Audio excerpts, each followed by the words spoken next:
মা 3টে বাজে, মা পড়ে টরে চলে এলাম, এখনো খাবার হলো না? হ্যাঁ মা, দেরি করে রবিবার দিন জানিস তো একটুখানি ধীরে সুস্থে রান্না করি। খিদে পেয়ে গেছে। চলো, কি রান্না করেছো দেখাও। আজকে দুপুরবেলা অনেকটা দেরি হয়ে গেছে, প্রায় 3টে বাজে, কিন্তু রবিবার মানে একটুখানি ধীরে সুস্থে কাজকর্ম করা। তো চলো কি কি খাবার করেছি। এই যে এখানে সাদা ভাত একবারে বড় হাতে করে দিয়ে বড় হাঁড়িতে করে নিয়েছি। এই যে ভাত দুবেলা করে নিয়েছি, রাত্রিবেলা নো রান্না বান্না। তারপর ইলিশ মাছের মাথা দিয়ে পুঁই শাক চচ্চড়ি, কাঁঠাল দানাও দিয়েছি আজকে।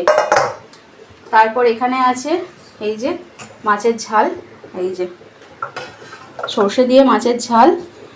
তারপরে আর একটা জিনিসও আছে, দাঁড়াও দেখাই। এটা হচ্ছে রিকুর ফেভারিট, মানে আমার মেয়ের ফেভারিট জিনিস, লইটা মাছ।